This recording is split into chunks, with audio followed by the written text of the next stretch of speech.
The Burros of Berea is a conversational podcast. We study the Bible and we talk about it. Not all of us are of the same faith, and one of us doesn't actually have a faith. And that's wonderful. We all love one another, and we're going to continue to talk about these things. The things we believe in and the things we believe about what we read in the Bible. Not all of these are necessarily true. Some of it is opinion and speculation. Thank you for listening and speculating with us. There you go. That was good. Yes. You are listening to the Burros of Berea, Holiday Edition. Holla! All right, well, welcome back to the Burros of Berea. I am Rick Welch, and to my left is Billy Eye Candy Kimsey. Oh, the peppermint stick. Oh, that's beautiful. I like it. Cherrie the Annihilator Lewis. Hello. Do you like that one, Cherrie? I'm whatever. Cherrie fine. Depends on the day. Cherry fine is here. Probably not that Behind one. the glass, Rocket Man Andy Bishop. Hitting his hookah. That's the hookah rocket. Yes, and I got my wife here for this Christmas holiday edition, Holly. Hello. And Holla. and How come she doesn't get the holla? She can. Represent. Yeah, and then from Costa Mesa, California. Ralph is in California right now, and we are doing this through a Zoom meeting. All new. Andy, wigged out and made it happen. I don't know if you guys have noticed, but I'm kind of a spaz. Yeah. So welcome, Ralph, all the way from California. Hello? Did Ralph? we lose him? I said represent. Oh. Well, that was a while ago, dude. It's like a West Coast thing, I guess. So this is our Christmas edition, our very first Burro Bereans Christmas edition. And I put out a little note. I asked all the guys, what do you guys want to do? Do you want to study like the pagan side of this? Or do you want to do the biblical story? Or do you want to hear about the Zodiac and how Christ was born and how you can read in the stars? And let's do a vote. And everybody sent something different. And so we're going to do all three in 1 hour. I absolutely Yeah, agree. right. That is the best approach. Let's get it all in. Let's get it all in, and then we won't have to do it for the next 5 years. But the war on Christmas is every year, Rick. yeah, I can't take a year off. I know. I have so many people that tell me, it's a pagan holiday, right? You've heard this, I'm sure, right? Oh, yeah, I've probably said it. Well, I did some research, and I discovered in the year 327 that Aurelius stole it from the Christians and created Saturnalia. So it was not originally a pagan holiday. It was actually a Christian holiday. I had no idea it went back that far. Like, really? 327 AD. Wow. Yeah, that's when they instituted Saturnalia. And that's whenever, if you think about it, that's, who was it? Constantine, when he turned the Roman churches and then combined them with the Christian churches and then became the Holy Roman Catholic Church. That's when all this was happening. This was back in the 300s. And so prior to this, the Christians were always trying to figure out when was Jesus actually born. So the December 25th day was the day that they had determined that the Magi had come to visit Christ and brought him the gold, frankincense, and myrrh. And so he would have been probably around 18 months old. And if you read the scriptures, it actually works because we always see the nativity scene. It's like you got all the animals and Jesus is in the manger and there's Mary and Joseph and there's shepherds. And then there's also the Magi. Well, the Magi weren't there at that time. The shepherds were, but the Magi weren't. They came much later. So I thought that was pretty cool. I had always heard that it was pagan, and trust me, I've never tried to defend it. I didn't care one way or the other. Well, didn't it start off as a farmer's festival to mark the end of the autumn planting? Yeah, I believe that's true in regardless honor of of Saturn, and then that's how the Saturnalia came about. I have no clue. And then during the reign of Emperor Augustus, it was a 2-day affair that started in December, in the middle of December, and then it became a 7-day event, and then changes to the Roman calendar. I mean, there's a whole bunch of things, so they finally changed it to the 25th, just about the time of the winter solstice. Right. Yeah, I mean, I've read some of that, but I'm not sure. Like chicken or the egg, I don't know which one came first. I don't know about which came first. I think solstice festivals in a general sense are pretty common across cultures. Mm-hmm. Kind of a winter solstice festival, I think, is not a new idea under any circumstances. It's just how you celebrated it. And then I think with the birth of Jesus, or the Christmas as we know it, the appropriation comes more in the form of traditions. It's not like Jesus hadn't been born until somebody discovered solstice festivals. Right. The appropriation is more about the cultural side. Mm-hmm. Obviously, Jesus had been born Right. either way. Well, it's the same thing with writing the Bible. They didn't have one complete put together, and finally they got together and said, "Hey, we have to do this." And it's the same thing with trying to find Jesus' birth. Every country that I searched, well, most of the countries that I searched that had some type of festival like this, whether it was Christmas or things that turned into Christmas, in most of the countries it started off with the farmer's end of autumn planting and the upcoming winter solstice. Yeah. Well, and then, there's, as far as culture, ancient culture, there have been many stories told about the sun god. And Jesus' story arc is very similar to the older stories like Isis and Osiris, where basically it's all about the sun. If you think about it, it's the most important star to us. We need it, Yeah, it would be a bummer if we didn't have it. Exactly. So everything sort of revolves around the sun, and that's kind of the idea. And all of these stories, like the Christmas story or the birth of Christ, all that, it's amazing to see how it all fits in the stars with the sun. And by the time you get to December 22nd, which is the winter solstice, the sun is at its lowest degree on the earth. That's why it's mostly dark. At that point, it's the darkest that it's going to be. And then the sun sort of hangs out for like 3 days in the same location. And then after that third day, on the 25th, it rises 1 degree. And then the days start getting longer again. And so it sort of mimics the story of Christ. And what's really funny is that where the sun is in the sky with the stars, it's over what's called the crux or the Southern Cross. Have you ever heard this? So the sun goes to the cross, and then it is seated for 3 days, and then it rises on the third day. So these are things that we know that old ancient civilizations used to use and created their religions from it. So it just so happens that Christ follows the same pattern. And so the question was, was all of this put into place because of Christ, or was the Jewish people using it and creating their own religion off of past religions and stealing? There's a lot of that, that goes on to talk. It really depends on a person's individual faith. In my opinion, I see it in the stars and all the stuff that I've studied in the scriptures. It's fantastic. I love it. It's so cool when it talks about Pleiades and Orion. It's really cool. And I'll get into that later. But I thought what we would do was ask Cherrie to read the actual biblical account out of the book of Luke, which talks about the shepherds and the angels and all of that, which is the story that I think most Christians know. And if you already know the story, sit back and just enjoy it. It's one of the most momentous occasions on earth. Whether you believe it or not, Christ affected this planet, and this is about the day that he was born. So wait, before you get started, so in all of your grand knowledge, what day was Jesus? That's a terrible way to say it. What day do you think? Did Andy tell you to say that? I've been priming Billy. I'm sorry. Yeah. So what day do you think, or you believe, or what you have discovered was actually the day Jesus was born?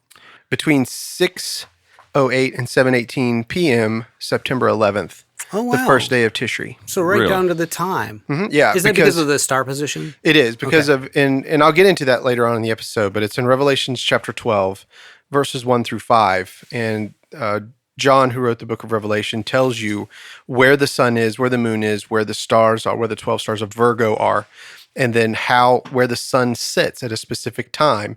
And then the Messiah is born. And then he's here for a period of time, and then he goes up and sits at the throne of God. So they know it's the Messiah. And because of that, astronomers have been able to go back and use the stars from the position of Jerusalem and find out that in 4 BC, that the sun was over the abdomen, or where the pregnancy of the virgin would be, and the moon would be at its feet, and the 12 stars were at the top of the head, the crown of Virgo.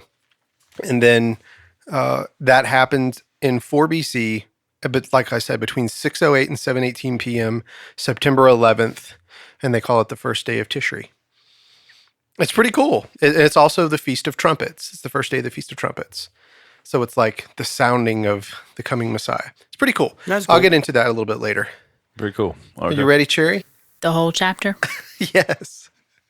Do you not want to read it? The whole chapter? The whole thing. We need a fire. Just get it all the way up to the sound. point where she's Right. moaning and then it doesn't Where's have the baby. okay? Where's the hot chocolate at with the marshmallows? We should have brought that, babe. Should have. Yeah, instead of I empty- inoculated myself against reading aloud, I feel like. instead of an empty coffee cup, could have had some hot chocolate in it. That's true. Spiked. Just kidding.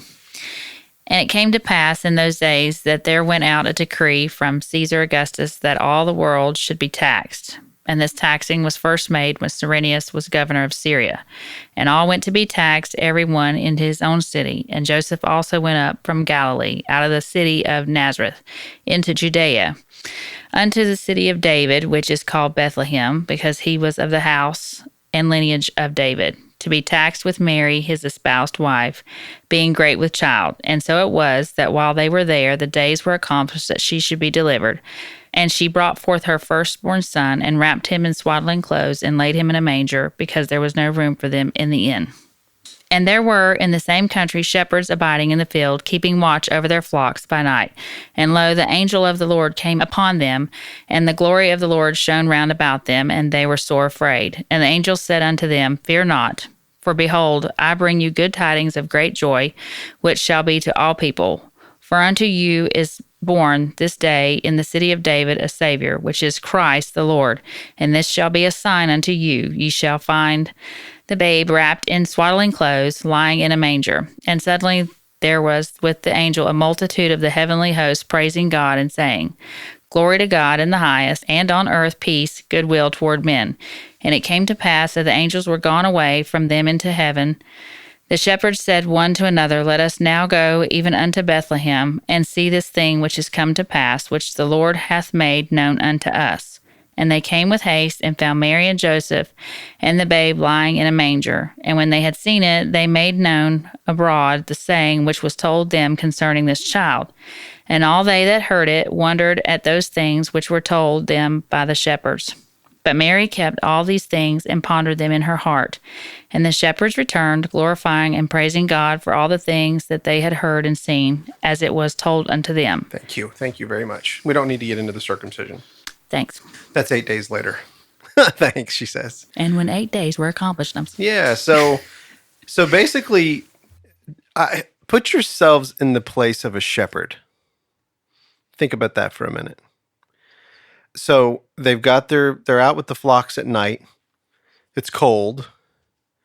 And suddenly this angelic being just boop, comes out. You've never seen one before. Pop. Guess what? The angels are coming. I mean, the Messiah's, obviously the angels are here. The Messiah's coming. I mean, what do you think about that, Ralph? So for me, there's a lot going on, and there's a lot of different dates and a lot of different things. So I just kind of, I don't concentrate on when the day really was, what the year really was that Jesus was born. I try to concentrate on what Christmas is, and try to separate the Saturnalia and the Santa Clauses and all the goodwill and everything, and just try to remember that this, for me, I mean, everybody loves Easter because Jesus rise from the dead. This is the beginning. This is a solemn occasion where Jesus was born, and all of this began. So for me, I try to just remember what it's about. And people say, well, it's a season of giving, and it's this and it's that. Well, I don't know that's necessarily true, because it's the birth of Jesus. There were gifts from the Magi, and I'm sure several people that they didn't know who found out what happened. But I don't think it's a gift giving. I think this is the beginning of the faith that I have in Jesus, the Lord, and what I believe in. So I try to just keep that in mind when I'm going through all the hectic thing of making my Christmas lists and drinking the hot cocoa and all those different things. But a good thing about that is it brings everyone together, brings the family together. and I liked it in our extended families. Sure. What about you, Holly? I would say to put myself in their shoes, I would probably be a little scared. I mean, to have had this angel that you've never seen one before come to you and speak to you. Did it say "fear not" in that line? That's something I always notice about it. Whenever Yes. I think it is. where does it say it? In 10, verse 10? 10. And the angel said unto them, Fear not, for behold. I've noticed one thing, though. It seems routinely when angels appear to the people in the Bible, all of them are sore afraid, Yeah. trembling. Yeah. But was it Daniel whose face was on the ground? Mm-hmm. So that to me is frightening. Not necessarily, I guess, what they might have looked like or whatever, but obviously that it's not normal, natural, every day for an angel to speak to you. Yeah. I mean, they always say that. Fear not. Yeah. Don't be afraid. It's like, evidently it's some otherworldly thing that's happening and your brain's melting. Yeah, Because it's they gotta always be want to something. worship it. They're just like, oh, like suddenly they want to worship, and they'll tell him, the angel will be like, don't worship me. Yeah. I'm not the one to be worshipped. You would think there's basically no other human response than some sort of astonishment mixed with fear and confusion. Yeah. Like how else, if some, I don't know, I'm going to say glowing thing floated down from the heavens, not that anything glowed or whatever, but yeah, it sounds like it would probably be sort of scary even. I used to read I used to look at this like a science fiction. I tried to imagine it as like a science fiction narrative. So imagine these lowly shepherds out in the field, working with their sheep, just keeping an eye on them, making sure they're not being attacked, that they're running off.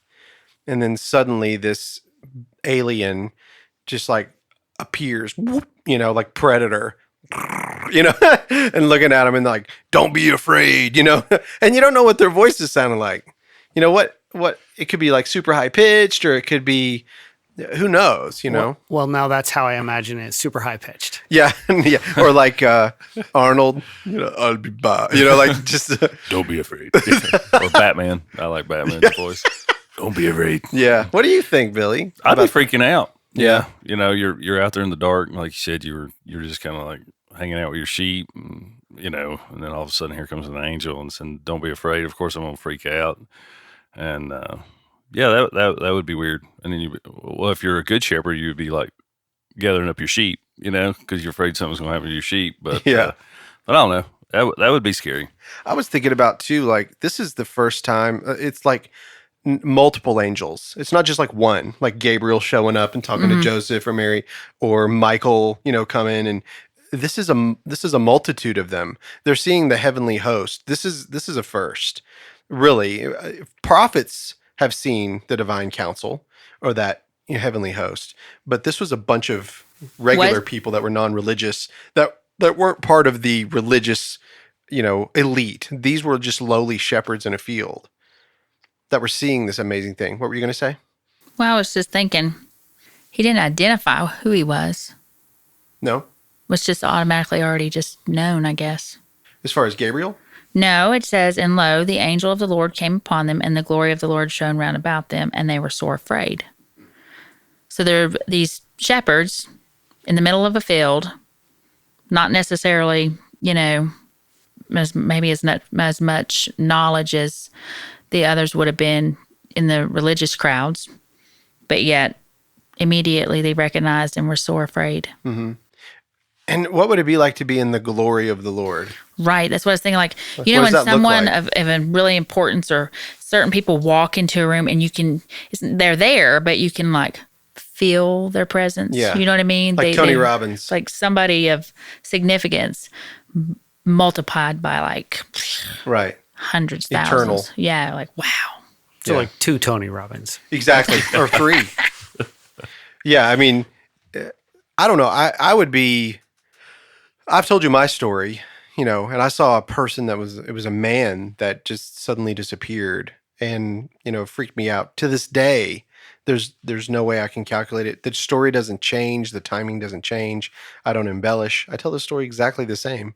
I'll never forget it, and it was, but I had that intense feeling that I had been visited for a reason, and that it was like a test. It was an angel unaware, but it wasn't like this, like what we're talking about. This was something that was a sudden occurrence in our world where heaven came to earth to announce the birth of a man who's going to die, which is what it's really all about.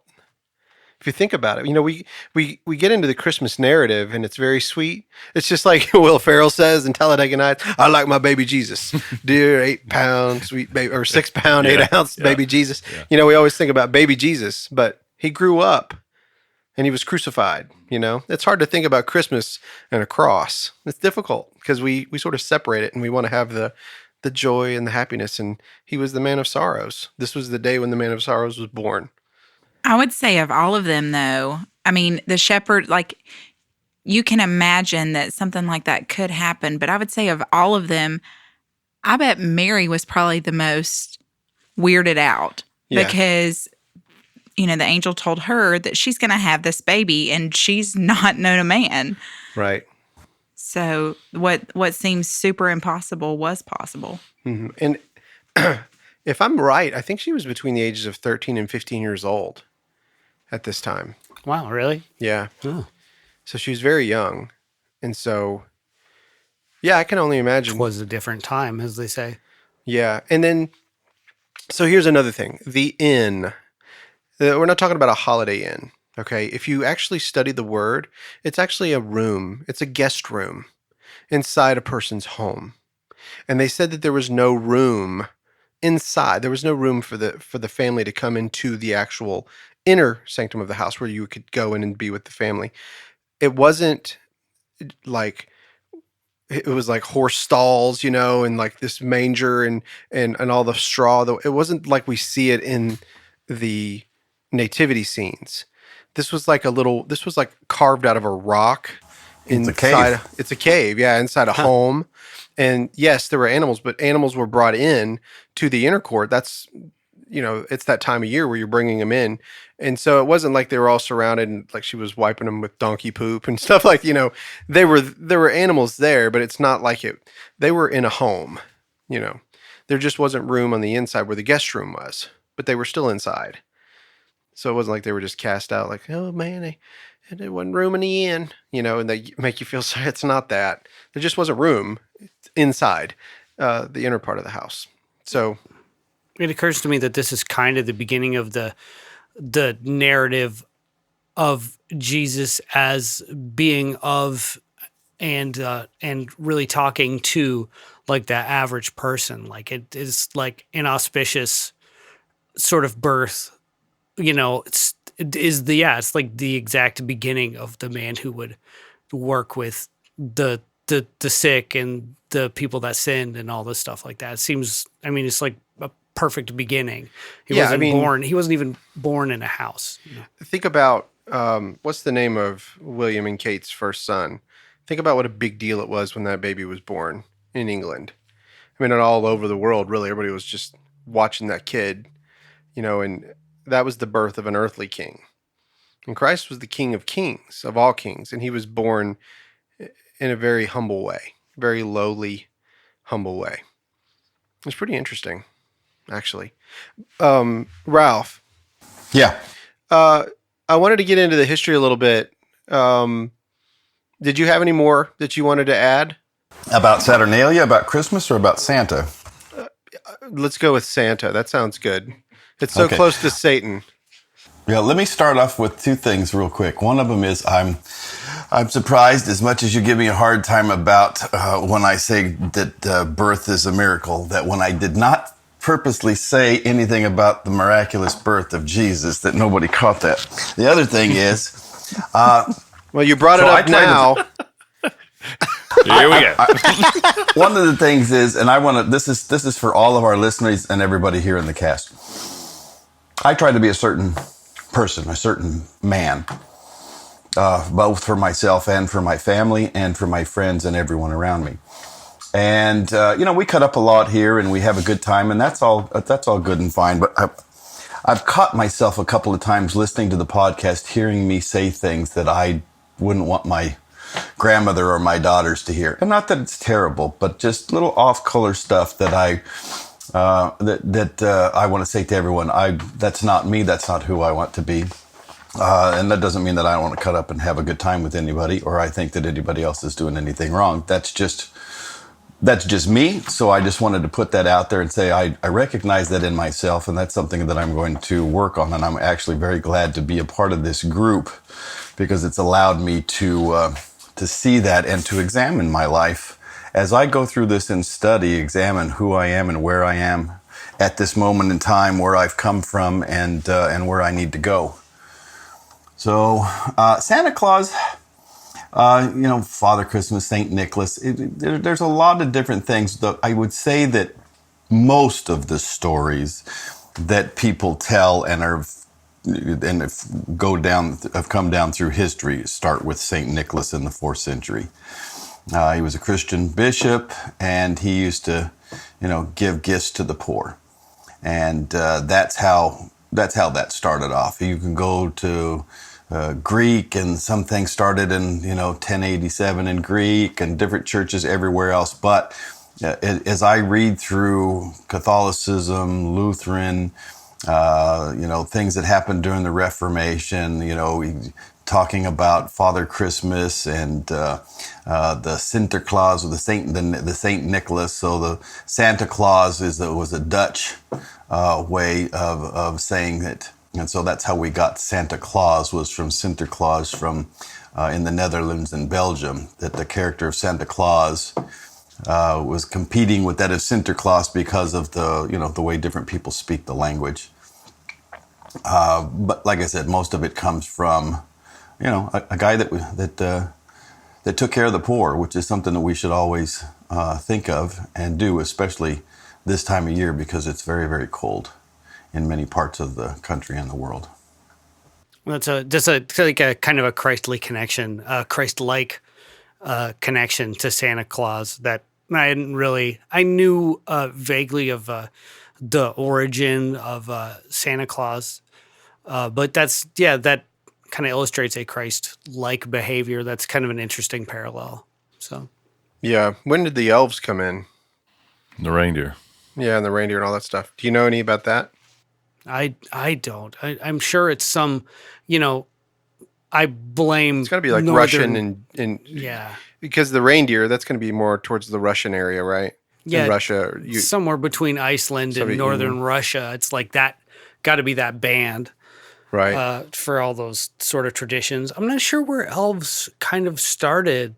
Yeah, I don't know. With a lot of fairies in Scotland and stuff like that, but I'm not sure about elves. It's sort of an amalgam of all kinds of different cultures sort of brought into one. And would you say that America is the one that really pushed Christmas the most around the world, or do you think that it was elsewhere and then we turn everything into a commercial thing here? Let's just be real. Oh, yeah, it's all about money. It's always about this commercial thing. They call it Black Friday because every company and every retailer has an opportunity to actually go in the black at the end of the year, meaning that they're in the red most of the year. So they push this one pretty hard, but speaking of, I think you guys are all very close. I think what I remember reading was that it was from Norway, a Norse story. The origin of the elves are said to have been derived from Norse mythology, which refers to the Alfar, also known as Huldefolk or hidden folk. The elf character is most likely to have combined this Norse legend with other Scandinavian and Celtic cultures and myths regarding elves, fairies, and nature spirits. So interesting that you said farriers early, because these all seem to be in the same place there in that area. What in the Hildefolk are you talking about, Ralph? That's interesting. That's hidden folk. A good piece of information that was missing for me. Yeah, I know. I was just playing. What you talking about, Willis? Yeah. Hey, I've been watching that show. I'm here with my brother and his kids, they watch that show. So, Different Strokes? yeah. Really? Yeah, they're... Back before Dana Plato was in Playboy? Todd Bridges was a I didn't know that she cokehead? was. I just know that she overdosed. Yep. And I think the only one that's still living is Willis. That's right. Yeah, Todd Bridges. Because Mr. Drummond passed away, and Yep. Gary She Coleman. overdosed. Gary Coleman did. He fell down the stairs. He did? Yeah. No. That's how he died? So what it said that there was a question of whether his ex-wife pushed him down the stairs or if he truly fell down the stairs. But either way, he was at the bottom of the stairs and What he you passed talking away. about, Willis? I'm serious. Look it up. Wow. Really? I didn't know Yes. that. Yeah. Yeah, and I know that Dana Plato, she became a heroin addict. She overdosed on painkillers. Yeah, and- something in a camper. Yeah. She was living in a camper. Yeah, they went to visit her fiance's parents or something, and she went in there and took too many pills. The spirit of Christmas. I don't know how we got on that part. In the Different camper. strokes. Different stroke. But one of the thing I want to throw in there while we're talking about Santa Claus and elves and everything Is Rudolph. these things came about, years and years and years ago, and most of these things, elves and different things, became famous based on books and stories and poems and plays, and those were told or watched plays that somebody had put that in, and a lot of the notoriety and at a certain point, the growth took off was generally because it was in some sort of a story or play that someone put together and it became famous. That's an interesting bridge to Dickens. Yeah, Charles Dickens' Christmas at the time of his writing of the Christmas story had kind of fallen out of fashion as a holiday to celebrate. And I think he even wrote A Christmas Story with the purpose of reinvigorating the holiday celebration of Christmas, but he absolutely did. Like it was not widely celebrated to my knowledge, which could be incorrect. Hopefully it's not.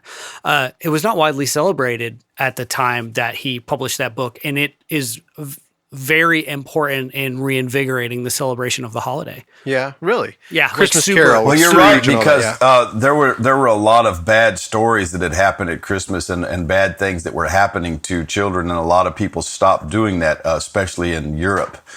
And this story helped bring a new light to the meaning of Christmas and something more about love than the kids that were being abused. Do you have any Darrell's chickens? No, Monty Python? Nobody? No. Yeah, that didn't work. Have you guys ever heard of Black Peter? I've heard of him. Yeah. I've heard of it. I just never looked it up. I'm trying to find. It's the fight over Black Pete brings a reckoning on racial equality in Netherlands. I don't think that's the same thing. Black Peter was supposed. Yeah, here it is. Here it is. Okay, Yeah. it says. Schwarze Peter. Yeah, Schwarze Peter. So it says, when it comes to places in the world to raise happy and fulfilled children, one country constantly tops the rankings. Almost every year, a new book, article, or report touts the Netherlands as a child-rearing utopia, with the UN in September rating the country the best in the industrialized world for kids' well-being. But it is also a place where one of the pure joys of childhood, Christmas, is tainted for many kids across the country. As the nights draw in, the Netherlands prepares for the arrival of Sinterklaas, a Dutch amalgamation of St. Nicholas and Santa. Accompanying him are his helpers, the Zwarte Pieten, or Black Peets, traditionally portrayed by white people as buffoons in full blackface, complete with oversized lips and afro wigs. Collecting candy from the Black Peets is a rite of Dutch childhood, but one from which many black children feel excluded. Yeah. Yeah. Yeah. You ever heard of that? Yeah. What? Yeah. Never it's heard like of it. It's a whole other thing. I'll have to talk to AJ about that. I don't think he's ever heard of it. Of course, you always know, what does a bad kid get in his stocking? Cool. Black Pete brings the coal. Anyway, well, that's enough of the fairy tale. So I'm going to go ahead and get into the Zodiac part, and then I want to talk about our favorite things about Christmas and wrap it up. How's that sound? And then we're going to be Awesome. taking a break for the Christmas season. All right, so when you think of Christmas, typically you don't go to the book of Revelation. It's just not, it's not the Christmas book, right? But surprisingly, that's where we learn about Jesus' birth. So Revelation chapter 12, verse 1 through 5, I'm reading out of the King James Version today. And there appeared a great wonder in heaven, a woman clothed with the sun and the moon under her feet, and upon her head a crown of 12 stars. And she, being with child, cried, travailing in birth, and pain to be delivered. And there appeared another wonder in heaven, and behold, a great red dragon, having 7 heads and 10 horns, and 7 crowns upon his head. And his tail drew the third part of the stars of heaven, and did cast them to the earth. And the dragon stood before the woman, which was ready to be delivered for to devour her child as soon as it was born. And she brought forth a man-child who was to rule all nations with a rod of iron, and her child was caught up into God and to his throne. So we know that that's talking about the Messiah. As Christians, we understand that he's telling us a significant point in time. So the Greek word for wonder in verse 1 means sign. And God's word declares that there will be a sign in the heavens when Mary went into labor and gave birth to Jesus Christ. And the word of God is written across the heavens and in the stars. We know that. It talks about it from Genesis chapter 1 all the way throughout the Old Testament into the New Testament. The stars were given as signs. The heavens were for us to be able to read and to know. So the signs of the Zodiac were originally not used in astrology, but each one signified a characteristic of the life and ministry and kingship of Jesus Christ, the promised Savior and Son of God. The sign of the woman that the Bible is referring to here is actually the constellation Virgo. Revelation 12 further states that this woman was clothed with the sun, another celestial body. The sun, as it appears to travel through the ecliptic each year, enters into the mid-body between the neck and the knees of the constellation Virgo, clothing her with the sun for approximately a 21-day period during any given year. In the year 3 BC, which we later show by other celestial events in the heavens to be the year of the birth of Jesus Christ, the sun was in this position from August 27th through September 15th. I think I'd said 4 BC earlier. I'm sorry, 3 BC. Revelation also declares that the moon was under her feet. With these two specific details, we can pinpoint the birth of Christ very precisely. In 3 BC, the sun and the moon in Virgo occurred on only one day, and that was September 11th. The configuration of the sun and the moon was visible in Palestine between sunset and moonset. This twilight period being called night in the Bible, on September 11th, 3 BC, sunset was at 6:18 p.m. and moonset at 7:39 p.m. Jesus Christ was born on September 11th, 3 BC, sometime in that 81-minute span of time between 6:18 p.m. and 7:39 p.m. Amazingly, this corresponds to Tishri 1 on the Jewish calendar, which is the first day of the festival of the Feast of Trumpets. Isn't that cool? Wow. That's very nice. That is cool. Yeah. So from sunset of September 11th, 3 BC, Jupiter and Regulus, the planets and stars, could be seen approaching conjunction before dawn. Although the precise astronomical conjunction occurred on September 14th, the angle of observation and Jupiter's slow apparent motion would have made their close rendezvous obvious as early as the pre-dawn hours of Thursday, September 12th, within hours of the Messiah's birth. At that time, the king planet, Jupiter, could be seen approaching Regulus in the constellation of Leo, the sign of Judah, the lion of the tribe of Judah, from whose seed the Messiah or the promised seed would come. Exactly 1 month before, on August 12th, the world would have witnessed the close conjunction of Jupiter and Venus when they were only 0.07 degrees from one another when they appeared as morning stars on the eastern horizon. This was a very close union, but then, 19 days later, Venus came to within 0.36 degrees of Mercury in a very similar astronomical display. Then, on September 11th, the new moon occurred, which represented the Jewish New Year. This happened when Jupiter was then approaching Regulus, and on September 14th, Jupiter and Regulus came to their first of 3 conjunctions in this extraordinary year.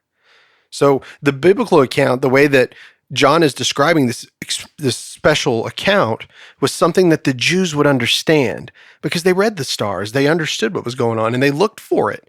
They were taught it. And also, we know that Daniel was in Babylon And Daniel was over the astronomers. He was over all of those people. And so they would have learned. And so these magi that come from the east, they're coming from Babylon. They know the story. And this is, 490 years later? But they knew to look for these things. And when they see it, they're going to know. It's in the constellation. Did he say Leo? Yeah, Leo, which was the lion of the tribe of Judah. The lion. So over an 8-month period, Jupiter made its crowning effect over Regulus. There could hardly have been a better astronomical testimony to the birth of the new messianic king from the Jewish point of view. Why? Because every one of these celestial occurrences I have mentioned happened with the sun or planets being positioned within the constellation of Leo, from whence the Messiah was destined to emerge. The Apostle John may have seen importance in these extraordinary occurrences when he symbolically showed that Jesus was born at the new moon of Tishri, the day of trumpets. Pretty cool, huh? Yeah, it is. In a lot of things happen in the 3rd and 4th century that the church kind of blew up, and one of them was the story of Christmas. They took the Christmas from the Annunciation, and they added 9 months, which is how they came up with December 25th. So in the beginning, because they didn't, there probably weren't as many people that were into astrology, especially in the church. In the beginning, that's what they came with it. And a lot of things like that, coming up with the day, December 25th, coming up with the Bible, doing this, doing that, and a lot of things that happened. A lot of that happened in the 3rd and 4th century. The 1st and 2nd century Christianity was very, very small. Yeah, it was a hot topic at that time, right? It was the big thing. It's kind of like, looking The at new kids on the block. the .com bubble, or something that we would remember that actually happened for them. It was probably a good 50 to 100 years where the church was really, really rocking and rolling. So here's a weird question. Okay. You may think it's dumb, stupid, whatever. Sorry, But do you think like No stupid questions, only stupid answers. people asking me I was questions. going to say stupid answers. stupid answers? So, yeah. Right. Do you think, like, of course, I know when you say 9/11, you automatically think of the terrorist attack. Yes. And 911. They knew. I Yes. get it. But do you think I know it's because of 911, but do you think they kind of like also that crossed their mind to 100%. take away from Jesus' You birthday? really absolutely. think so? Okay. Of course Me, I do. I'm just like, there's 365 days in a year. That's No. If you gave me those odds on a lottery, I'd play it all the time. No, because Osama bin Laden and his radical faction, which, let me be honest here, they had a lot of reasons for doing what they did. Doesn't make it right, but Sure. they had their reasons. And because America is known as that Christian nation to those other worlds, and we have invaded and bombed their land over and over and over, they made a statement, one of which we didn't even know. We didn't even know it. Like, most people didn't know that Jesus was born on September That's just 11th. news to But me. they today. did. And they know more about the Christian religion than most Christians do. Yeah, I would totally They're agree with very that. Yeah, educated. Yeah. Well, Everything they're has what a else- meaning. what born and else do raised they in have to that do? area where Yeah. Jesus came from. And Exactly. Osama came from a well-off family, and he was very well educated. Yeah. Yes, absolutely. And was trained by the Americans, actually. Oh, Yeah. for Reagan. the war. That's right. Yeah. And I think Bush was over the CIA That at the sounds time. right. Yep. Bush Senior. Yep. But yes, they absolutely knew. Okay. And So, here's a good way to look at it. Islam. They have, where's the dome, the golden dome? Where's it at?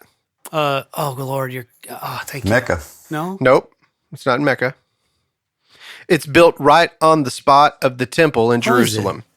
That's where the golden dome is. They built it where God's temple was so that they couldn't do it. How about the wall? You remember what they did to the Eastern Wall? They put a cemetery in front of it. Do you know why? Because they the couldn't Messiah return. can't cross holy ground. He can't go across the cemetery and go through the wall, so that they're trying to prevent the return of the Messiah. They have, on purpose, they understand all of the Christian doctrine, all of the Judeo-Christian ethic, honestly, better than we do. And you can just do some research. But you know what? They obviously don't understand it too well.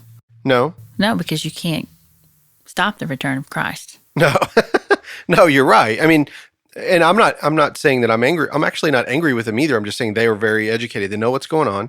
They have their religion and they have the reasons why they do what they do. And 9/11 was not Hi, man, it's 911. It's emergency, Yeah. man. Yeah. It was honestly It's that to was the date upstage the birth of Jesus, the Yes. actual birth. to say we are attacking the three main points of your Christian nation, right? Your military, which was the Pentagon, your financial sector, and then they were going after the leadership of the executive branch. They were going to the White House, but they never made it. But that was the also point. like a statement about the basis of the belief system. Yeah, That's right. That's really if you're interesting. a true Christian and know your Messiah was born, we're gonna take that day too. Mm-hmm. We're gonna take your Absolutely. religion. Okay, cool. Yeah. That's yeah, interesting. So now that we've got into that depressing state, let's talk about something fun. Do you guys? All right, off the top of your head, I want to know each one of your favorite Christmas movies. Billy. Home Alone. All right, Cherrie. A Christmas Story. Okay. Man, it's hard Andy. to not say Home Alone, but I might go with the Ref just for a goof. That's a good one. The Ref? Yeah, Dennis Leary. The what? I've heard of it. I didn't know that was a Christmas it's- movie. Yes, it is. Oh no, I it want to redo. happens Sorry. around. Go ahead. It happens during Christmas. No, you can't take Yeah. mine. It happens during Christmas. Yeah, Holly. National Lampoon's Christmas Vacation. Yeah. How about you, Ralph? It's a Wonderful Life. Classic pick. Oh yeah, that's a great one. Yes. Mine is The Family You got to remember, Man. I'm the old guy here. Oh, I remember. Yeah, every time you look in the mirror. No, mine's The Family Man, which is kind of like a play on It's a Wonderful Life. Have you ever seen that one, Ralph? What is it? The Family Man. It's Oh, yeah. Yeah, that's a it's, good movie. Tia Leone and Nicolas Cage. It's pretty odd. Like it's a lot like It's a Wonderful Life. You know, what would life be like if, you know? And also my close second is Die Hard. That's a good one. That was my redo. Oh, I'm sorry. That was my redo. Yeah, or both of them. Or Lethal Weapon. Yeah, I like Die Hard 2 actually better. What's than Yeah. the first the one. one with the kid and the Red Ryder BB gun? I'm blanking. The It is Christmas Story. Story. Mm-hmm. Do you know where that came That's where from? Ralphie. Ralphie. Yeah. That's right. Ralphie Poo. Is that you, Ralph? That's right. Yeah. Shoot your eye out. kid. Yeah, exactly. So, do you guys know where that came from? That story. It was written by Gene Shepard, and it was released in Playboy. Oh, really? Yeah. Oh Lord! No Oh, wonder I they had the didn't know leg that. Yeah, in we there. talked about this once before. Yeah. It was Yeah, one of I the. It remember was that, one yeah. of those articles that all those guys bought the magazine Yeah. for. Exactly. Yeah, absolutely. And then, do any of you guys have like a favorite Christmas memory? How about you, Ralph? You got a favorite Christmas memory?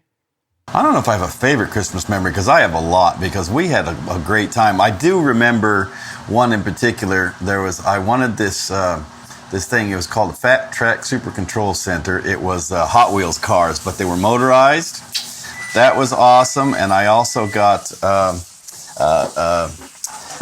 one of those ventriloquist dummies and Charlie McCarthy. So that was a good one for me. And I was a ventriloquist dummy. Well, I was the dummy, but I did that as a kid too. Yeah. Did you ever get good at that? I did. I can talk. I can do a lot of talking without you seeing. I have out of practice. Just for all the people listening, Ralph's mouth just started moving more than usual. Yeah, it wasn't moving a whole lot. It's hard to do some letters, but most of the time you can do it without opening your mouth too much. But B's are hard, S's are hard, P's are hard, Yeah. but you know. Those BSs Yeah. are hard. Yeah, there's a lot of BS in that.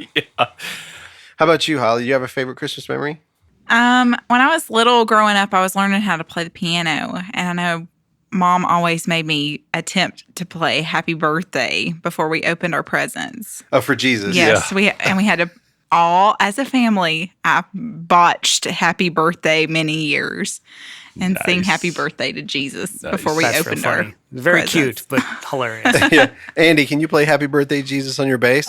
Give me a few minutes. I'd How about say happy you? birthday, but I'd have to work it out.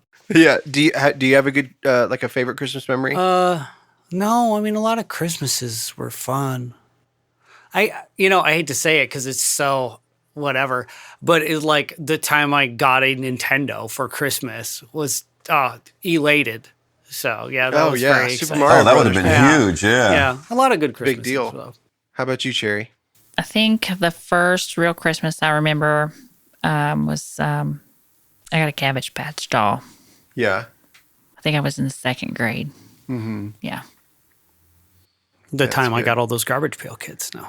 I don't Yeah, know why exactly. I always make that How about you, Billy?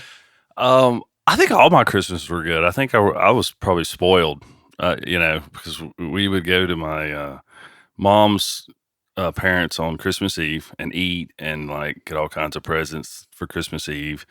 And I remember my grandmother used to work at Magnavox. So, like when we actually made TVs in the United States. So she got this game board for us, and it was the size of a small suitcase. It was so big. And it had a keyboard on it, and the graphics, of course, were awesome then, but sucked because all the the little cowboy shooter up game, they all look like Woody from the Toy Story. But it had the controllers with just a joystick and a huge red button on it, and she probably had to work like all year, to pay for this thing. But and then we would go home and sleep a few hours and get up at like 4:00, and Santa had came.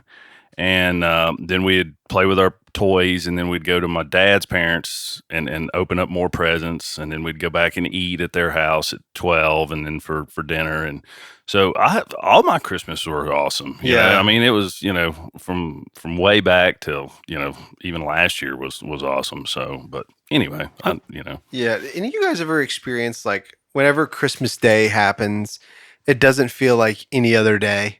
It's such a, you know what I mean? Like, it's almost like the things that you look around don't even seem normal. Everything seems different. Do you guys experience that too?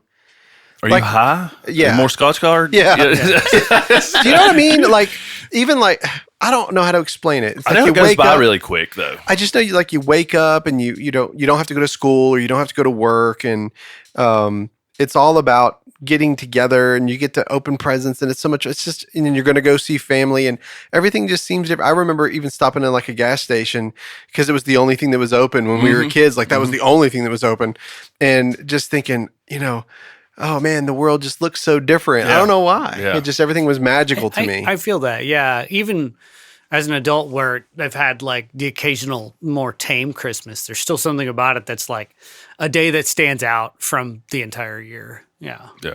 Sure. What about you, Rick? What's your favorite Christmas memory? My favorite, I actually have two. One that was from a long time ago and one that was recent. But when Katie was little, I think this was my daughter Kate. She was, she was probably 5 or 6. I don't know. I just remember that what we used to do is we'd always wait. Kelly and I would wait until the kids would go to sleep. And then we would go and we would, put the presents out. And this one particular Christmas Eve, it was probably like midnight, And so I'm out there and I'm like messing around trying to get the stuff under the tree. And I look and I feel like I see something at the end of the hallway. And I'm like, what is that? So I start running in there.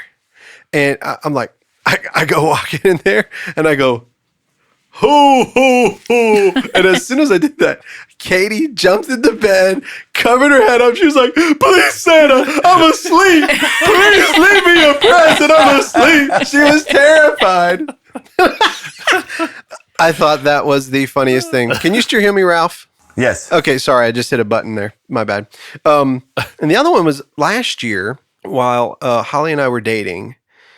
She did the 12 Days of Christmas, and she would bring me, she'd just bring me some little gift or something. Oh, that's very sweet. We would meet, and she would bring me this gift, and it was the coolest thing. Like day 9 was like 9 ounces of Moose Crunch popcorn or something. It was like, it was just really cool. And it was really special.